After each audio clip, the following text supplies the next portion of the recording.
완전하신 나의 주님, 완전하신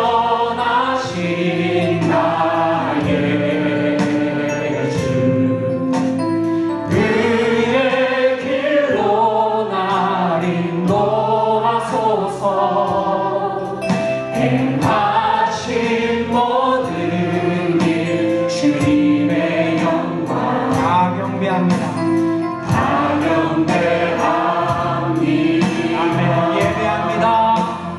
예배합니다. 찬양합니다. 주님만 날 다스리소서. 예배합니다. 찬양합니다. 주님 홀로 높임 받으소. 아멘. 하나님, 완전하신 나의 주님, 완전하신 나의 주, 그의 길로 날 인도하소서. 행하신 모든 일 주님의 영광 다 경배합니다. 다 경배합니다. 우리 마음을 고백하겠습니다. 주님 예배합니다. 예배합니다. 찬양합니다. 찬양합니다. 주님만 날 다스리소서. 예배합니다. 찬양합니다. 찬양합니다. 주님 홀로 높임 받으. 주님을 예배합니다. 예배합니다. 찬양합니다. 주님만 날 다스리소서. 예배합니다. 찬양합니다. 주님 홀로 높임 받으소. 아멘. 주님 선포합니다. 예수 어린 양, 예수 어린 양, 존귀한 이름. 예수 어린 양, 존귀한 이름. 한 번 더 고백합니다. 예수 어린 양, 예수 어린 양, 존귀한 이름. 예수 어린 양, 존귀한 이름. 약할 때 강한 대신에 약할 때 강한 대신에 나의 보배가 되신 주 나의 모든 것. 주 안에 있는 보물을 나는 포기할 수 없네. 주 나의 모든 것. 한번 더 고백할까요? 약할 때 강한 대신에 약할 때 강한 대신에 나의 보배가 되신 주 나의 모든 것. 주 안에 있는 보물을 나는 포기할 수 없네. 주 나의 모든 것. 이 시간에 고백합니다. 십자가 죄 사셨네. 십자가 제사하셨네. 주님의 이름 찬양해. 주 나의 모든 것. 쓰러진 나를 세우고 나의 빈잔을 채우네. 주 나의 모든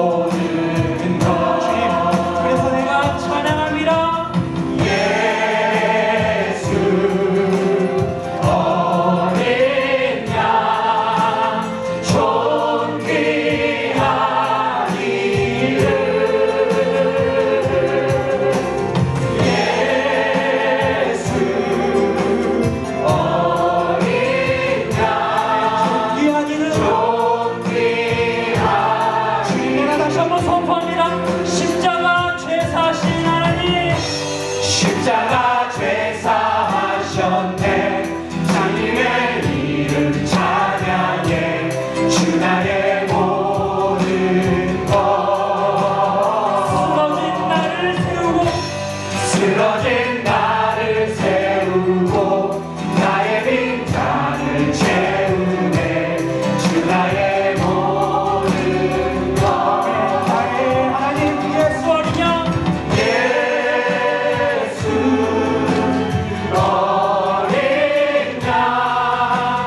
존귀한 이름.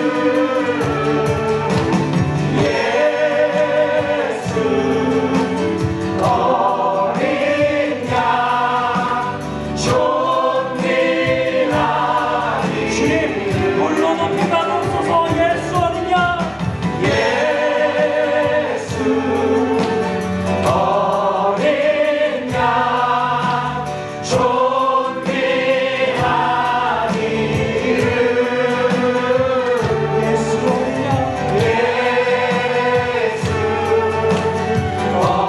예수 어린 양 존귀한 이름.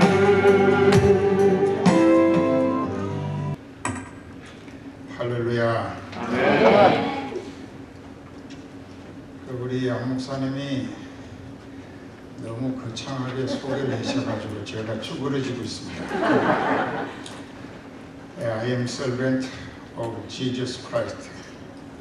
나는 예수 그리스도의 종일 뿐입니다. 왜 여기 보내셨는가?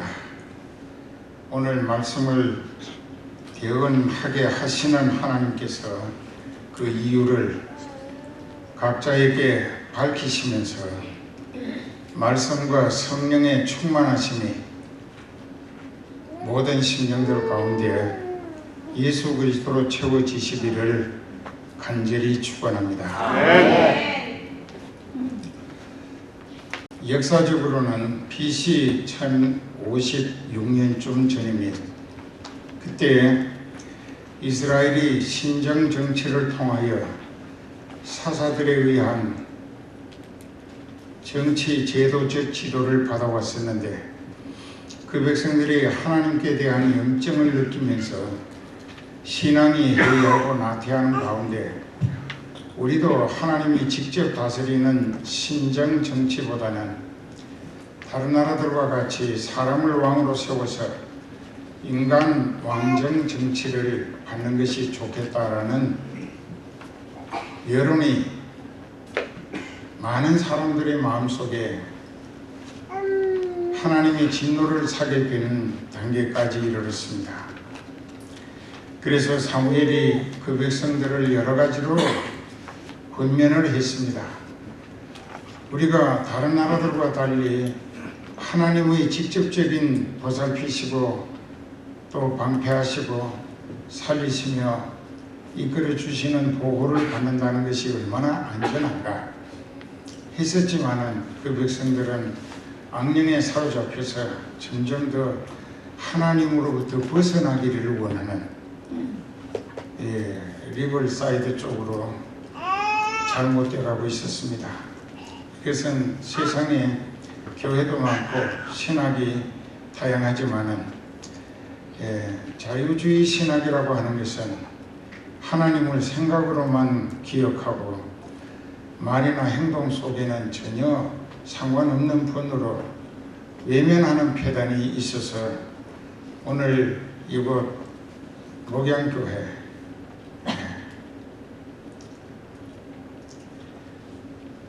여기는 상당히 천국 소망을 목적으로 이끌어 가시는 예수님의 몸된 교회 되시기를 간절히 축원드립니다.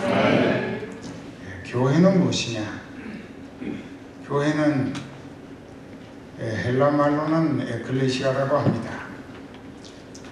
그 말의 뜻은 지옥길로 빠져들고 있는 인생들 중에 하나님이 구원 계획을 가지고 택하신 백성들을 불러내셔서 모이게 하시고 진리와 성령으로 무장시키신 목자를 보내시고 세우셔서 그 목자를 통하여 생명의 말씀이 성령으로 대언하게 될 때 그 말씀은 권세와 능력이 있어서 무디고 완악한 심령들까지 찔러 쪼개고 회개하면서 죄사함을 받고 성령을 파송받아서 하나님의 자녀가 되는 구원 얻게 하는 것이 교회의 본질이고 사명인 것입니다. 그 헬라어로는 에클레시아라고 하고 또 라틴어로는 이그레자라고 하고 일본말로는 교가이라 하고 한국말로는 교회라고 합니다. 뜻은 똑같습니다. 그렇기 때문에 여러분들이 이곳에 나와 오늘 이 예배에 참여하게 되신 것만 해도 하나님이 택하시고 불러주셔서 초대받아 그 인비테이션이라고 하는 건 초청을 받아서 이곳에 참여하신 복된 자리가 되시기를 축원합니다. 그래서 사무엘이 여러 차례 백성들을 회유하며 권면했으나 듣지 아니했습니다. 하나님께서 지시는 듯 이스라엘의 요구를 풀어주시기로 계획을 세우셨습니다. 그런데 베냐민 지파에 기스라고 하는 사람이 있고 그 사람 아들 오늘 본문에 주역이 되는 사울이라고 하는 사람이 있었는데 9장의 1절부터 보면은 그 사람은 키가 다른 사람보다 어깨 위에는 더 크고 용모가 준수해서 여러분들이 좋아하시는 영어로 하면은 아주 핸섬한 분이었다는 것입니다. 그리고 그 집에 부자로 살면서 가축이 많이 있었는데 암나기들이 도망을 갔습니다. 그래서 어디로 갔는지 아버지가 그 아들 사울에게 사환 하나를 데리고 잃어버린 암나기를 찾아오라고 보냈는데 사울은 상당히 신실하고 또 아버지의 명령에 절대 복종하는 겸손한 신앙 인격자였습니다. 그렇기 때문에 아버지의 명령을 받들고 사환을 데리고 사흘 길을 여러 지역을 찾아 헤맸으나 지칠 정도였지만 찾질 못했습니다. 근데 또 석양이 지넘어가는 가운데 그날도 지쳐서 어찌할꼬 하는 상황에서 사환이 제안을 합니다. 이 근처에는 산당이 있고 거긴 가면 사무엘이라고 하는 선지자가 있는데 그 선지자에게 가서 물어보면 우리가 어디로 가면 아버지의 걱정하시는 잃어버린 암나기들을 찾을 수 있는가 알려주실 거라고. 그런데 이 사울은 걱정이 있었습니다. 자기가 가진 돈이 다 떨어졌다는 것입니다. 그 우리가 하나님의 사람에게 물으러 가면은 하나님께 예물을 드리고 물어봐야 하는데 가진 것이 없어 어떡하느냐 하니까는 그 사환이 4분의 1 세겔이 내게 있다고.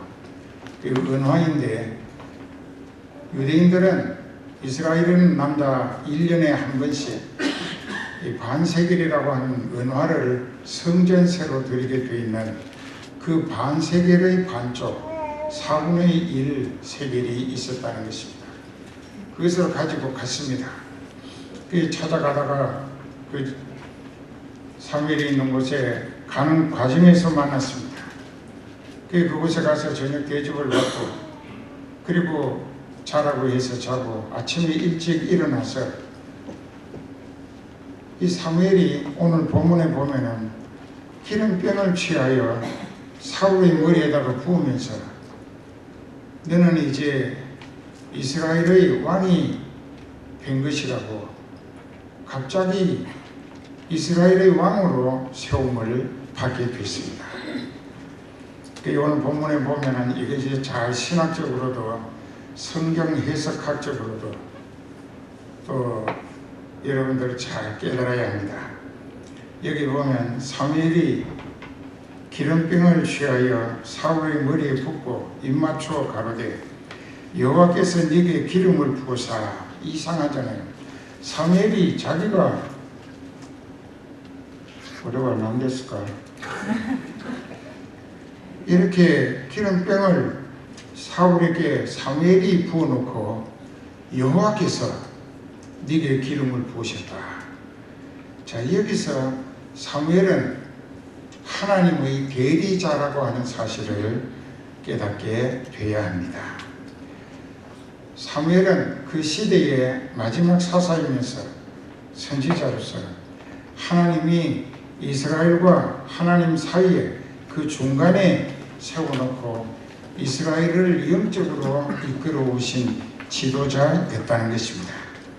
그러니까는 사무엘이란 사람은 원래 그가 어머니의 기도로 얻은 아들이었고, 그래서 그는 성령이 충만했는데 그 성령이 충만하다고 하는 것은 하나님께 온전히 사로잡혔다는 뜻입니다. 성령은 하나님의 영이십니다. 그리고 아들 예수 그리스도의 영도 되십니다.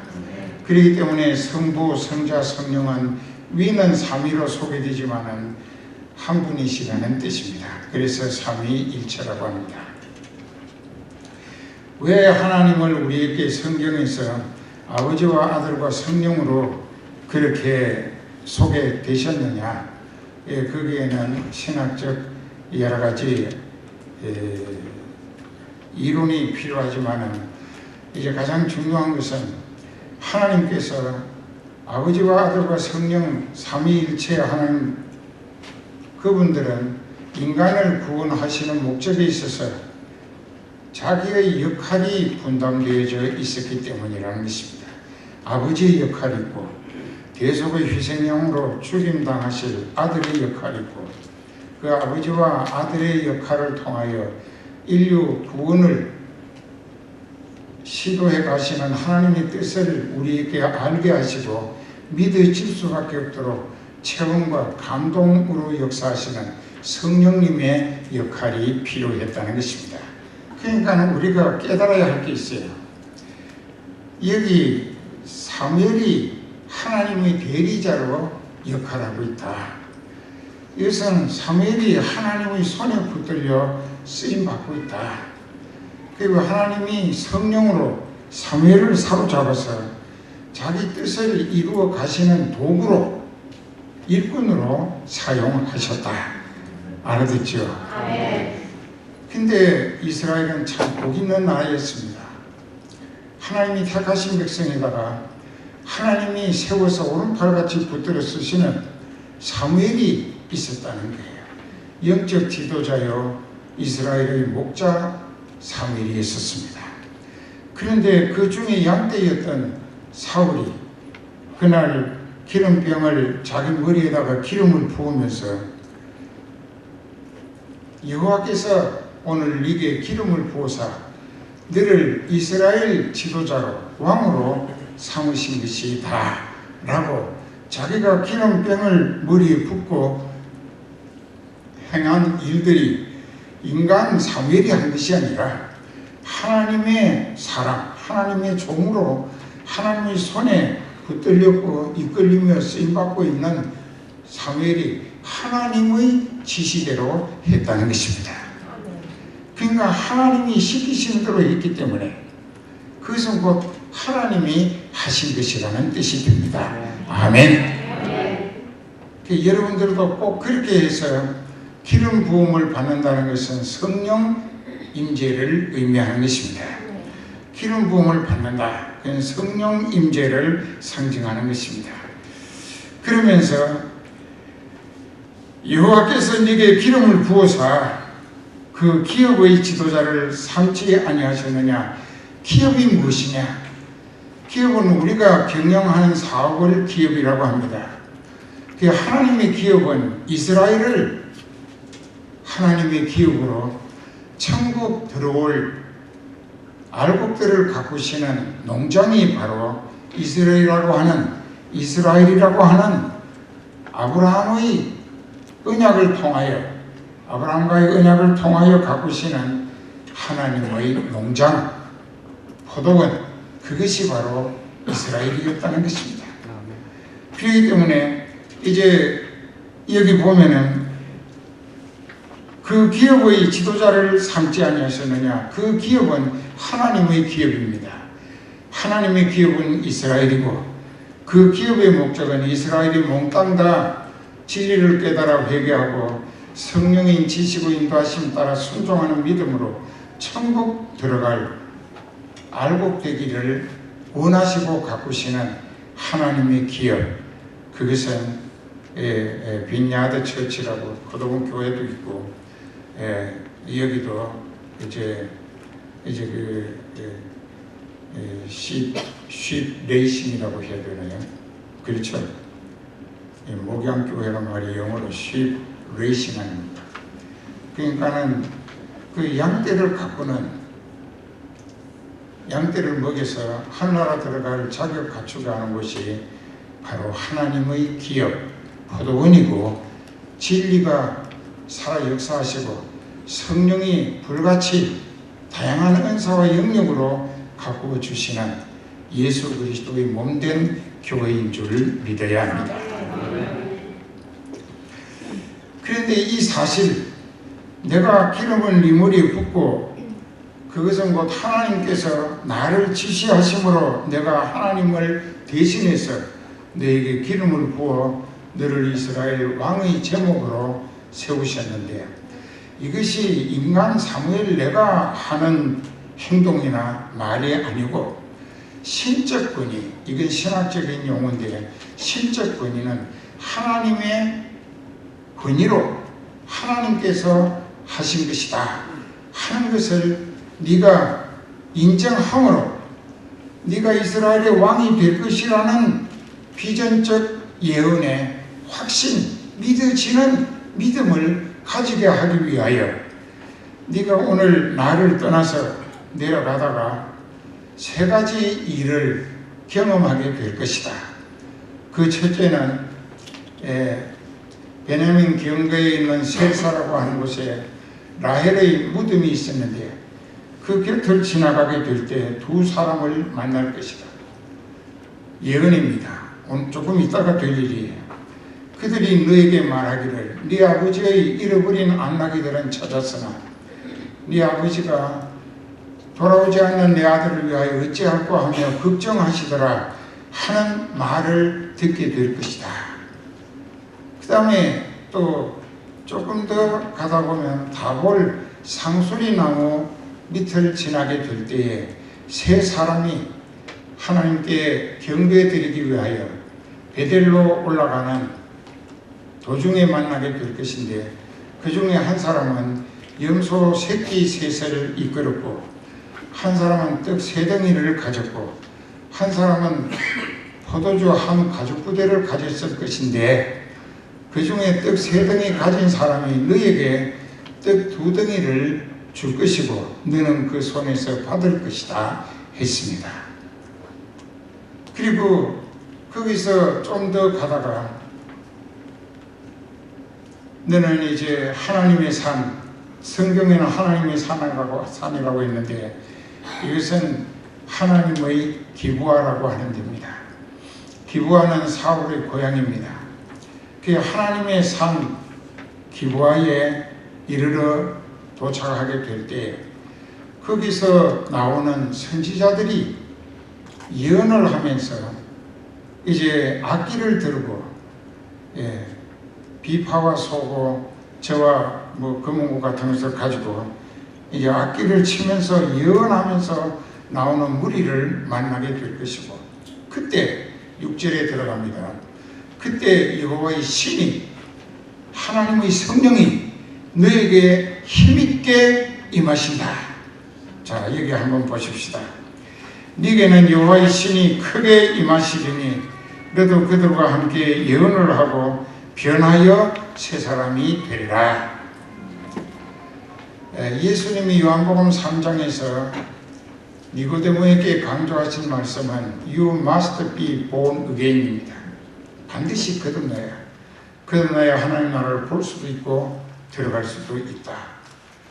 근데 육적인 것은 영혼이 육이고 영적으로 나야 하나님의 자녀가 되고 또 하늘 소망의 후사가 될 수 있다라고 말씀하셨어요. 그러면서 너는 이스라엘의 선생으로서 이만한 일도 알지 못하느냐고. 그 니고데모가 이스라엘의 지도자급 지식인이었다는 사실을 예수님도 인정하신 말씀이 됩니다. 너는 이스라엘의 선생으로서 이런 일도 알지 못하느냐. 바람이 임의로 불매 네가 그 소리는 들어도 어디서 오며 어디로 가는지 알지 못하나니 성령으로 난 사람은 다 이러하니라. 반드시 성령으로 거듭나야 한다. 그래서 사울에게 성령이 임하시니까 사울이 사람이 바뀌어지는 거예요. 어떻게? 육적 인간이 영적인 사람으로 바뀌어지는 것입니다. 즉 육에 속했던 인간성은 다 없어지고 영에 속한 하나님의 아들, 딸의 성품으로 바뀌어진다. 왜? 성령이 이 머리부터 발끝까지 완전히 점령하셨기 때문에 성령에 사로잡혔다. 그러니까 그 사람이 생각, 말, 행동은 성령이 지시하시는 대로 생각하고 또 성령이 말하게 하시는 대로 말하고 성령이 행동하게 하시는 대로 움직이다 보니까는 이런 사람을 일컬어 성령의 사람이라고 합니다. 알아듣습니까? 네. 저는 아주 옛날에 성령을 충만히 받았어요. 이 성경을 이 신구약 66권 31,067절수인데 앉아서 얘기하라고 하면은 한 석 달 하면 다 할 거예요. 왜 그러냐? 성령이 기록하신 말씀이기 때문에 성령이 충만해가지고 그 성령이 대언하게 하신 대로 대언하다 보면은 기록하신 내용을 바로 그 성령이 풀이하시기 때문에 가장 정확한 해석이 나올 수 있다는 얘기가 됩니다. 그래서 여기 이제 이 징조가 네게 임하거든 너는 기회를 따라 행하라. 하나님이 너와 함께 하시느니라. 임마누엘이라. 성령이 내게 임하시니까 하나님이 나와 함께 하신다. 그 성령이 임하시면 하나님이 함께 하시는 것은 성령은 하나님의 영이시기 때문이라. 그것도 성경적으로 로마서 8장 9절에 보면은 만일 너희 속에 하나님의 영이 거하시면 너희가 육신에 있지 아니하고 영에 있나니 누구든지 그리스도의 영이 없으면 너희는 그리스도의 사람이 아니니라. 자, 교회 오래 다녔다고 목사님이고 장로님이고 간도사님이고 또 안수 집사님이고 집사님이고 전도사님이고 선교사고 그 사람이 성령 못 받은 사람이라면 그 사람은 그리스도인이 아니라 not 크리스찬이라. 크리스찬이라는 말은 그리스도의 사람이라는 뜻입니다. 그래서 이 사울에게 성령이 크게 임하심으로 하나님이 함께 하시게 된 거예요. 그 하나님께 사로잡히고 점령당했으니 하나님의 사람, 즉 성령에 붙들리고 이끌리며 쓰임받는 성령의 사람 사울이 된 줄로 믿으시기 바랍니다. 너는 나보다 앞서 길갈로 내려가라. 내가 네게로 내려가서 번제와 화목제를 드리고 내가 네게 너의 행할 것을 가르칠 때까지 7일을 기다리라 명령을 했습니다. 이 목자의 지시와 명령은 하나님의 지시와 명령으로 받아야 합니다. 이거 잘 기억해 두세요. 그가 사무엘에게서 떠나려고 몸을 돌이킬 때에 하나님께서 새 마음을 주셨고 그날 그 징조도 다 응하였더라. 자, 한 몇 시간 사이, 한 2시간 사이에 사무엘이 예언해 준 그 두 사람 라헬의 무덤 앞에서 만날 것이고 또 다골 상수리 나무 아래서 염소 새끼 셋 끌고 떡 3덩이 가지고 또 거기다가 포도주 한 푸대를 메고 가는 세 사람을 만날 때 떡 둘을 너게 줄 터이고 너는 그것을 그 손에서 받을 것이다. 자, 이제 첫 번째 만난 사람은 둘이 뭐라고 했습니까? 네 걱정은 다 해결됐다 이겠죠. 예, 이상 더 암나기들 찾으려고 걱정할 필요 없고 헛수고할 거 없다. 이미 찾았고 집에 와 있다. 이게 무슨 뜻인가?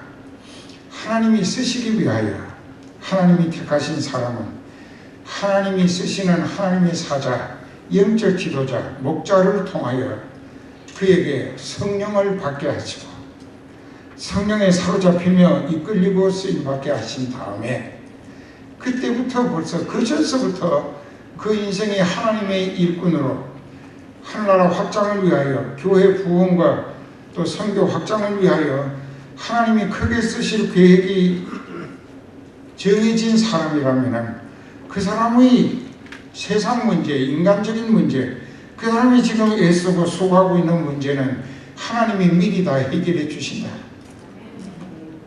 알아들어요? 재밌잖아요. 걱정하지 말라게. 네 세상, 네 아버지의 부탁으로 네가 찾고 다니는 암나기들 찾을 걱정은 할 필요 없다. 내가 다 해결해 줬다. 지금 네 집에 와 있다. 그리고 네가 앞으로 내 종으로 쓰임받을 때에 내가 너를 붙들어 쓸 때에 가라는 곳에 가고 하라는 일을 하게 될 때에 네가 육신이 필요로 하는 모든 문제는 내가 알아서 다 해결해 줄 것이다. 그게 뭐냐? 그게 너는 이제부터 성령이 이끌려 하나님의 일꾼으로 이스라엘의 왕으로 쓰임받기 시작하는 과정이니까 그도 육신을 가졌기 때문에 밥을 먹여야 될 거 아니겠어요? 그러니까 하나님 앞에 예배 드리러 가는 사람들이 베델을 찾아가면서 연소새끼 3마리, 떡 3덩이, 포도주 한 푸대를 메고 갔었는데 그 중에 글쎄 떡 2덩이를 하나님께 드리러 가던 그 하나님의 끄신 2덩이를 사울과 사환이 하나씩 먹으라고 2개를 줬다 이게. 그 사람이 왜 그랬을까? 하나님의 지시를 받은 거예요. 그래서 그 떡 3덩이는 하나님의 것인데 하나님이 일꾼된 사울과 그에게 수종들 사환에게 먹으라고 떡 1개씩 주는 겁니다. 이게 신나는 일이에요. 우리가 주의 일을 하면 영적인 성과를 이루어드려야 하는데 그 일을 위해서 힘쓰는 한 하나님께서 내게 있어 모든 문제 해결해 주시고 또 내게 있어 생활하는 문제까지도 하나님이 하나님의 것으로 책임져 주신다. 하나님의 것으로 살리신다. 믿으시세요? 이 장바닥에 가면 또 잊어버릴 거예요. 그러니까 돈만 눈에 왔다 갔다 하면은 이 하나님이 나를 살리신다가 아니라 내가 거짓말을 해야 되고 사기를 해야 되고 또 이렇게 속여야 되고 이런 식으로 내가 노력해서 산다 생각하는 사람은 똑똑한 바보예요. 똑똑한 척하는 바보지. 그래서 그때부터 이 사울은 이스라엘의 왕이 됩니다. 하나님께서 아주 묘하게 사무엘을 통하여 아주 그 사울로 12지파의 왕이 되도록 만들어 주셨어요. 그러면서 사무엘상 11장에서 14장까지 보면은 이 사울이 하나님의 종으로서 성령에 사로잡히고 목자를 통하여 하나님이 명령하시는 대로 아멘하고 믿습니다로 순종하며 실천했을 때 가는 곳마다 승리고 성공을 보장받았습니다. 그래서 사무엘상 11장에서부터 14장까지 모압과 암몬, 에돔과 블레셋, 과거 이스라엘 주변 국가들이 이스라엘을 많이도 괴롭혀오고 착취해가고 했었는데 그들을 완전히 정복했습니다. 승리할 수가 있었어요. 왜? 하나님이 성령으로 붙들어 쓰시는 사람은 하나님이 명령하시는 대로 순종하기만 하면 그 결과는 하나님이 책임지시고 승리와 성공을 보장하시더라. 제발 믿으시기 바랍니다. 이것이 믿음으로 사는 지혜요, 겸손이요, 순종이 되어야 한다는 것입니다. 그래서 잘 되었을 텐데 15장으로 갑니다. 15장에 가서 보면은 불행이 시작됩니다. 그 15장에 가서 보면 사무엘이 사울에게 이릅니다.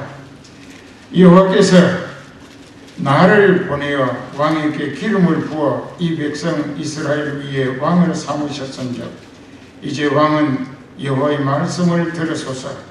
만군의 여호와께서 이같이 말씀하시기를 아말렉이 이스라엘에게 행한 일 곧 애굽에서 나올 때에 길에서 대적한 일을 내가 기억하노니 지금 가서 아말렉을 쳐서 그들의 모든 소유를 남기지 말고 진멸하되 남녀와 소아와 젖먹는 아이와 우양과 약대와 나귀를 죽이라 하셨나이다. 사울이 백성을 소집하고 21만 명을 거느리고 가서 싸워서 하나님이 이기게 하심으로 아말렉을 정복했습니다. 그런데 왕 아각을 잡아서 죽이지 않았어요. 그리고 살찐 소, 양, 요즘 말로 상품성이 있어 보이는 감 나갈 만한 물건들은 전리품으로 자기 몫을 챙기느라고 갖다 숨겼습니다. 자, 이것이 무엇일까? 교만의 시작이 있습니다. 그 전쟁은 하나님이 이기게 하심으로 이긴 것인데 자기가 기념비를 세웠어요. 전성 기념비, 전쟁 승리의 기념비를 자기 이름으로 자기가 세웠어요. 이기게 하신 이는 하나님이신데 하나님께 영광 돌리고 하나님께 감사하다는 기념비를 세우는 것이 아니라 자기가 그 전쟁에 이겼다고 전성 기념비를 세웠습니다. 여기에서 반역이 시작됩니다. 그리고 양과 소, 감당할 만한 상품 가치가 있는 물건들을 또 많은 전리품을 자기 몫을 챙기겠다고 갖다 숨겼어요. 하나님이 사무엘에게 진노하십니다. 그 11장에 보면 15장 참 안 되는 한 구절이 있습니다. 내가 사울을 세워 왕 삼은 것을 후회하노라. 이거 많은 분들이 의문을 가집니다. 하나님이 왜 후회하실 일을 하신다면 하나님에게도 온전하다고 하는 그 퍼펙트라고 하는 말이 해당되지 않는가 아닌가, 완벽하신 분이 아니지 않는가. 이것은 이렇게 이해를 하셔야 됩니다. 내가 사울을 세워 왕 삼은 것을 후회한다고 하는 것은 사울이 왕되기 전에는 믿음이 좋았습니다. 아주 겸손하고 하나님 절대주의에 있었어요. 그리고 전쟁 몇 번에 왕이 되고 승리를 하고 나서 국력이 크게 신장되고 이렇게 왕이 교만해지기 시작을 한 거죠. 그 교만함으로 하나님을 낮추고 자기를 높인 거예요. 그것이 잠언 16장 18절에 보면은 교만은 패망의 선봉이요 거만은 넘어짐의 앞잡이니라 했습니다. 잘 기억하세요. 그래서 하나님이 사울을 버리신 것입니다. 이미 버리신 거예요. 이 버리시기 전에 사무엘을 통하여 여러 차례 회개할 기회를 만들어 줍니다. 그래도 한 영혼이 천하보다 귀하다 하신 하나님은 사랑이시기 때문에 이 사울이 지옥 가기 전에 행여나 회개하고 악령에서 벗어나 성령에 다시 사로잡혀서 천국에 올 수 있도록 몇 차례 이제 사무엘이 사울을 만나가지고 어찌하여 왕이 하나님께서 아말렉을 전멸시키고 가축까지 전멸하라 했는데 왜 하나님의 말씀을 거역하고 챙기기에만 급급했는가고. 그랬더니 변명을 합니다. 뭐라고 변명을 하느냐. 이 9절에 보면 15장 9절에 보면은 사울이 백성과 함께 아각과 그 양과 소의 가장 좋은 것 또는 기름진 것과 어린 양과 모든 좋은 것을 남기고 진멸하기를 즐겨 아니하고 가치 없는 낮은 것만 없애버렸다. 이 사울이 자기 몫을 챙기느라고 했는데 이 목자의 책망을 받고, 목자는 책망하는 것이 즐거운 것은 아닙니다. 그러나 목자의 책임을 다하기 위하여 그 양떼의 영혼이 지옥길로 빠져들고 있기 때문에 돌이키게 하기 위하여 애타는 마음으로, 눈물로 기도하고 애간장 타는 마음으로 권면을 하는 것입니다. 그런데 거짓말로 변명을 일삼습니다. 그 뭐라고 했느냐면, 내가 하나님께서 당신을 통하여 말씀하신 대로 아말렉을 쳐부시러 갔고 가서 쳐부셨고 다 죽였고, 그래서 내가 승리했는데 내가 뭘 잘못했는가고 그러면서 거짓말을 합니다. 그 회개하도록 촉구할 때에 변명하거나 합리화시키려 하는 것은 자기 영혼이 지옥 직행을 재촉하는 어리석음이 되는 것입니다. 그렇기 때문에 그때 회개했으면 좋았을 것입니다. 그 회개치 아니하니까는 사무엘이 내 귀에 들리는 양과 소떼의 울음소리는 어찌된 소린가고, 이것이 두 번째 2단계 회개할 기회를 주는 겁니다. 네가 상품성 있어 보이는 소나 양을 갖다 숨겼는데 그것들이 지금 울부짖고 있는데 내 귀에 들리는 이 가축 소리는 네가 다 죽였다고 했는데 이건 무슨 소리냐고 했을 때 2단계 회개할 기회를 준 거예요. 그래도 회개치 않았어요. 뭐라고 했느냐? 21절에 보면 15장, 다만 백성이 그 마땅히 멸할 것 중에서 가장 좋은 것으로 길갈에서 당신의 하나님 여호와께 제사하려고 양과 소를 모아놓은 것뿐이라고. 자기가 한 것이 아니고 백성들이 했다고. 자기 죄를 백성들에게 뒤집어 씌우는, 이건 지도자의 자격이 아니죠. 백성이 잘못했더라도 내 탓이요 했어야 되는데, 교회에서는 은혜 많이 받기 위해서는, 성령 충만하기 위해서는, 하나님께 기름과 은총의 대상이 되기 위해서는 모든 잘못된 결과는 내 탓이요 할 줄 아는 겸손의 지혜가 필요합니다. 여러분들도 똑같아요. 목자도 양떼도 내 탓이, 이건 내 잘못입니다. 그걸 하나님이 가장 기뻐하시는 회개의 진정한 모습이 되는 거예요. 그래서 또 양떼에게 자기 죄를 뒤집어 씌우면서 회개하려 하지를 않습니다. 그때 22절에 보면 15장 사무엘이 참 너무나 피를 토하는 심장으로 사무엘이 가로되, 여호와께서 번제와 다른 제사를 그 목소리 순종하는 것을 좋아하신 같이 좋아하시겠나이까? 순종이 제사보다 낫고 하나님 말씀 듣는 것이 수양의 기름으로 번제 드리는 것보다 나은데, 하나님 말씀 거역하는 것은 사술의 죄와 같다. 속임수의 죄와 같다. 또 마음이 굳어 완악해진 것은 사신 우상에게 절하는 죄와 같아. 이 당신의 마음은 하나님을 완전히 덩쳤다. 당신이 먼저 하나님의 말씀을 버렸다. 하나님의 말씀을 무시하고 버린 거예요. 로마서 1장 16절에 보면, 내가 하나님의 복음의 말씀을 부끄러워하지 아니하노니 이 복음은 모든 믿는 자에게 구원을 이루는 하나님의 능력이 됨이니라. 하나님의 말씀은 믿는 자에게 구원을 이루어 결실하게 하시는 하나님의 능력이라는 뜻입니다. 그런데 사울 왕이 하나님의 말씀을 버렸기 때문에 하나님의 구원을 버린 거예요.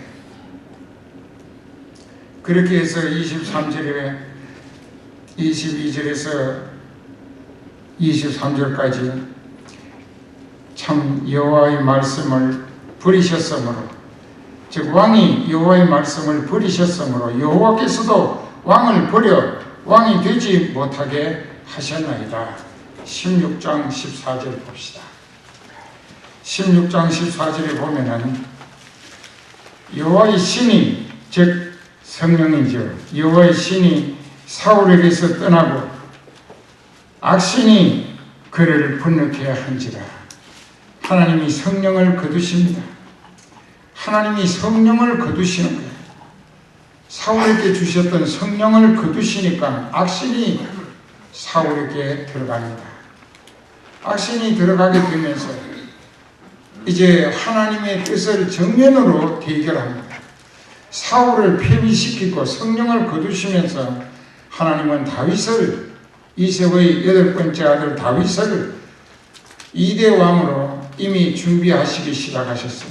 다윗은 성령이 충만한 사람입니다.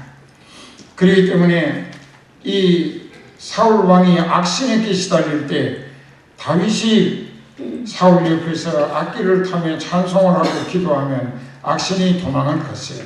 이건 무엇을 의미하느냐? 지금 성령의 사람 사울은 옛날 사람이 됐고 지금은 악령에 사로잡힌 사울이 된 거예요. 그래서 악령에 사로잡힌 사울은 성령의 사람 다윗을 통하여 치료도 받고 회복도 받고 이렇게 해서 또 회개할 기회를 주시는 겁니다. 네가 악령에 시달리는 것이 얼마나 생지옥의 고통이냐. 다윗은 소년이지만 성령이 충만해가지고 그가 찬송하며 악기 타고 기도할 때 너를 괴롭히던 성령이 도망가기 바쁜 것을 체험하고 있으니까 네가 다시 그 성령을 회복받기 위하여 회개하라. 진심으로 서둘러 회개하라. 기회를 주신 것입니다. 그런데도 회개치 않았습니다. 오히려 17장에 가서 보면 블레셋이 골리앗 장군을 앞세우고 쳐들어왔을 때 이스라엘 군대는 사시나무 들듯이 벌벌 떨고 이미 진 것입니다. 그런데 다윗이 골리앗과 1대1로 대결해서 승리를 거두는데 골리앗을 쳐 죽임으로 블레셋 군대는 혼비백산에서 도망가기 바빴고 이스라엘은 쫓아가서 죽이며 전리품을 취하기에 바빴습니다. 그때 그 백성들이 뭐라고 노래를 했느냐? 그게 잘 아시잖아요. 사울의 죽인 자는 천천, 다윗의 죽인 자는 만만. 그 천과 만은 10배인 것 같지만 엄청난 차이가 있습니다. 어떻게 계산해야 되냐? 집에 가셔가지고 계산기 가지고 핸드폰으로 할 수 있어요. 천 곱하기 천하고 만 곱하기 만하고 해보세요. 그 숫자가 엄청난 차이가 납니다. 그래서 백성들의 인기가 다윗에게 집중되고 있다는 사실에 다윗 왕은 자기 임금 자리와 자기 생명에 대한 불안을 느끼면서 다윗을 시기하다 못해 죽이려고 여러 차례 하나님이 쓰시는 성령의 사람을 죽이려고 대적하며 호시탐탐 기회를 엿보고 참 비열하리만치 치사하게 굴었습니다. 그래서 악령의 사람 사울은 어떻게 됐는가? 이제 블레셋은 다시 쳐들어왔는데 28장 3절에 가서 보면은 여기 28장 3절에 거기 보면은 이 사울이 그래도 혹시 하나님의 긍휼을 기대할 수 있을까 했었는지는 몰라도 그 이스라엘 땅 안에 있었던 신접한 여인, 즉 정치고 무당하는 이 귀신 들려서 이런 짓 하는 사람들을 다 쫓아내게 했습니다. 그리고 났는데 자기 형편과 처지가 블레셋 침략에 다시 숨통막히게 몰려드는 것을 아무리 이겨보려고 발부둥 쳐도 성산이 없어요. 악령에 사로잡혔기 때문에. 그래서 그는 혼자 탄식을 합니다. 전날에는 하나님께서 선지자를 통해서 말씀하셨고 꿈을 통해서 예몽을 주셨고 여러 가지 징조를 통해서 하나님의 뜻을 알게 해주시기도 하셨던 하나님이신데 내가 악령에 사로잡히고 나니까 하나님과 나와 영적인 관계는 완전히 단절되어 버렸다. 맡겨버렸다. 끊어집니다. 그리고 이제 내가 답답하여 견딜 수 없으니 내가 죽이고 쫓아내게 했던 그 귀신 들린 점치는 여자를 찾아보라. 그게 엔돌에 있다고. 그래서 변장을 하고 가서 그 다시 신접한 여인에게 굴복하며 여인의 지시를 기대했던 이 죄는 하나님의 진노를 재촉할 수밖에 없었습니다. 결국은 31장에 가서 악령의 사람 사울 왕은 어떻게 됐는가? 열왕기상 31장 1절부터 블레셋 사람이 이스라엘을 침해 이스라엘 사람들이 블레셋 사람 앞에서 도망하여 길보아 산에서 엎드러져 죽으니라. 블레셋 사람들이 사울과 그 아들들을 쫓아 미쳐서 사울의 아들 요나단, 여기 보면 요나단이 있죠. 아비나답이 있죠. 말기수 세 아들 왕자가 셋이 있었어요. 세 아들이 그날 같은 장소에서 전사하고 말았습니다. 사울이 성령의 사람으로 하나님께 계속 겸손히 쓰임받았을 거라면 아마 요나단이 대를 이어 왕이 되고 사울 왕은 왕가의 조상이 됐을 것입니다. 그 가정이 대를 이어 임금 자리를 누렸을 거예요. 그러나 그는 잘못했기 때문에 악령에 사로잡혀서 악령의 지시를 하나님의 말씀보다 더 따랐기 때문에 회개할 기회를 여러 번 주셨으나 끝내 회개치 아니하는 고집.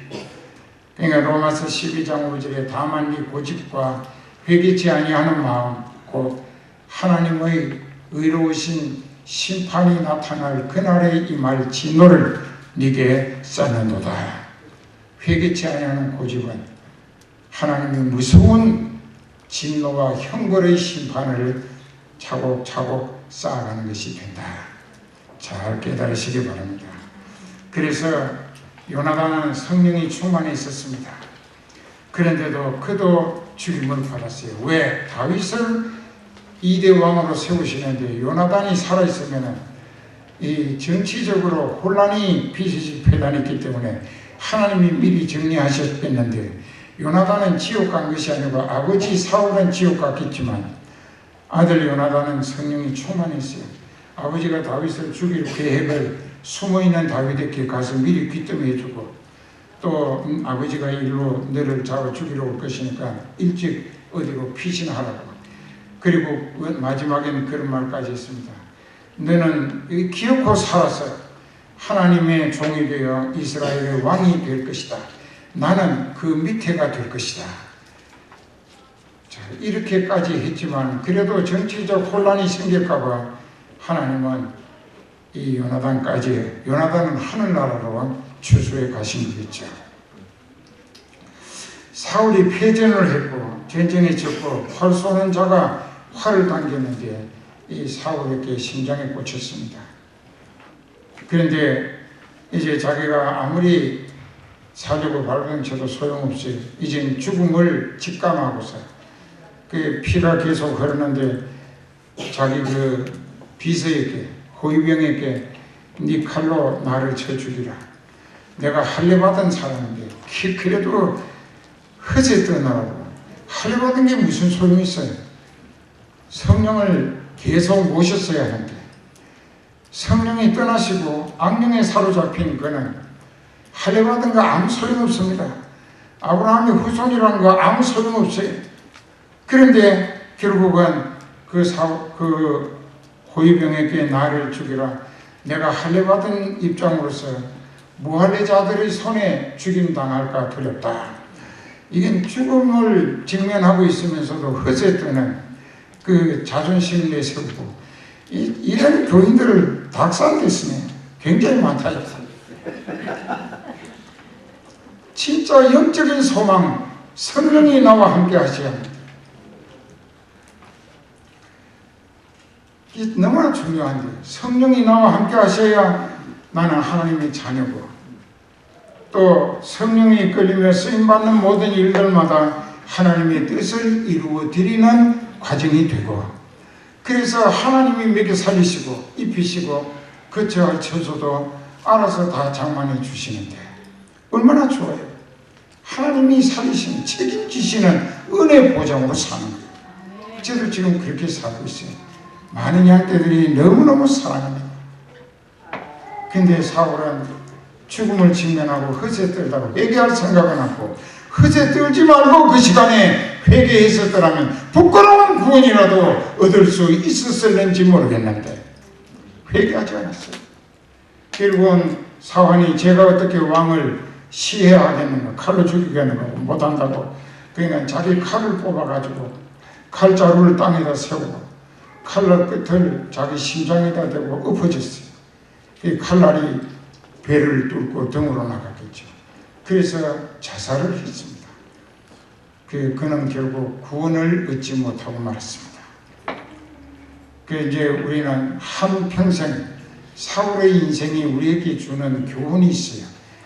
그 성공의 원인과 실패의 원인, 성공의 원인은 하나님의 택하심을 받았을 때 겸손히 순종함으로 성령의 충만하심을 받고 그 성령에 이끌리며 쓰임 받을 때 목자를 통하여 하나님의 지시를 전달받은 대로 겸손히 순종했을 때는 승리와 성공이 보장됐어요. 교만해지면서 하나님을 낮추고 자기가 높아질 때에 결국은 악령에 사로잡혀서 악령의 사람 사울이 되므로 하나님의 일을 회방하며 대적하고 하나님의 계획 다윗을 죽이려고까지 했던 것은 하나님을 대적한 것이 됐습니다. 그러니까 결국 그는 세 아들과 함께 한날에 비참하게 전쟁터에서 자살하고 피를 흘리며 죽어야 했다. 그 영혼이 천국 못 간 것은 너무나 성경적으로 분명한 사실이 아닌가.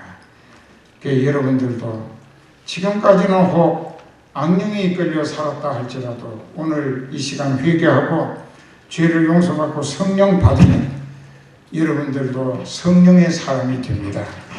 성령에 완전히 점령당하세요.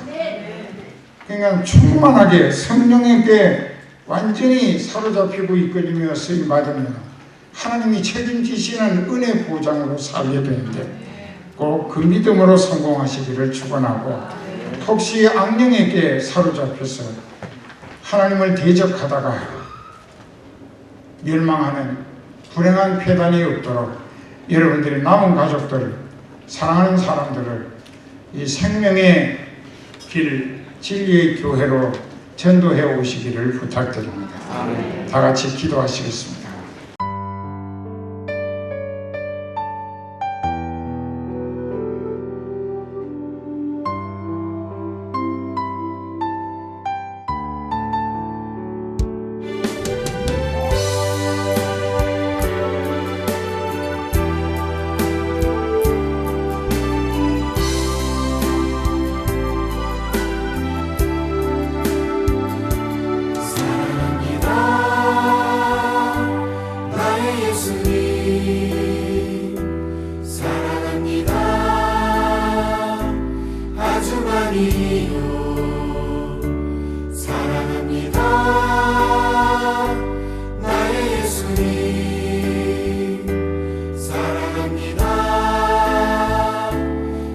그것뿐이에요.